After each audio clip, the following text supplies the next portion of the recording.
as recently as 2 years ago, we had Will Ospreay come down here, Yes. Pete Dunne taking on Slex, and all of these guys.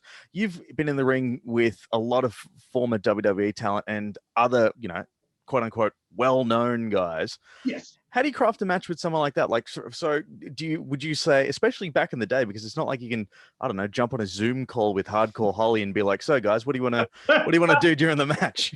Yeah, you're right. It's a bit different now. And MCW and local wrestling in general tends to feature more rising stars rather than past stars. And I think that's probably because thanks to things like the internet and streaming and stuff, people know who these guys are.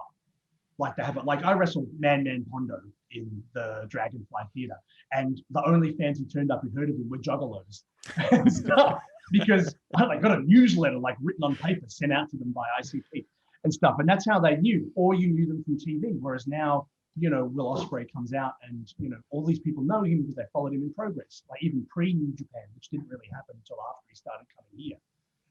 He had a name. So that sort of changed a bit the weight of those stars. It's all on the day. I used to really stress about wrestling someone international. I'm like, oh my God, they've been at WrestleMania and I've got to wrestle them and stuff. And you worry about making mistakes and screwing up. And then after a certain point, I'm like, hang on a second. Like you talk to them and they've got, yes, I was at WrestleMania, but also here's a gym I wrestled in against a guy who wasn't a wrestler in front of 20 parked cars like a drive-in and stuff. And their worst experience is so much worse than anything it would be with me. And so I sort of changed from stressing about it to, oh, hang on, this Yankee asshole being paid 9 times more than me. If this match sucks, it's on him, not me. All right, I'm the one getting the local pay. I'm going to turn up and I'm going to do my shtick and protect my brand because I'm the asshole who's going to be playing here next week.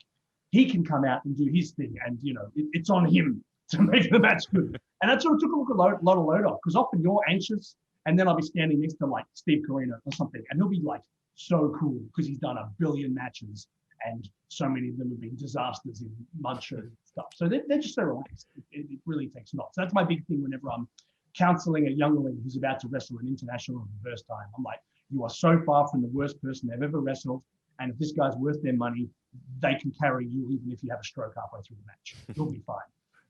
If you had to pick one of those international names who surprised you in a good way, like maybe great to work with, the match turned out even better than you expected, that you were put in there with, is there someone that comes to mind? I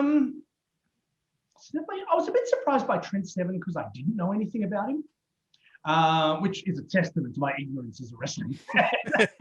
But I found out I was wrestling him at the 2017 MCW tournament, and I'm like, oh, I just heard British wrestler, and I thought, oh my God, he's going to be like Mark Rollerball Rocco. He's going to be the master of mat work.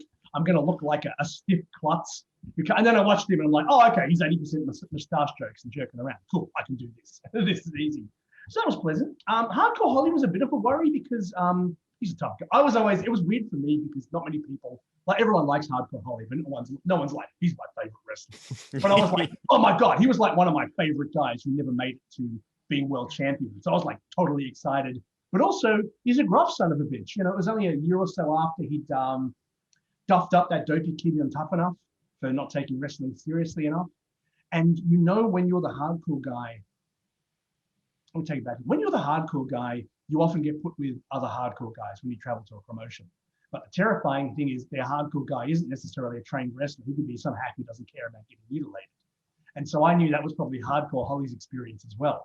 And so he comes here and he's like, someone goes, you're wrestling that guy. And I'm covered in scars and he's never seen me on TV. He would easily assume I was another backyard junkie wrestler. And so I had to come up and go, oh, look, we're going to have a street fight. If that's okay with you, sir, I just want you to assure you that I'm not going to be clumsy or you're not going to get hurt. And he was like, that sounds great. And then some ring crew monkey turns up with a barbed wire chair and he's all, oh, we brought this chair for the match, Bob. He's like, we're not using that. I'm like, we're not using that. Get out of here, kid. You're making me angry. We'll kick the shit out of you.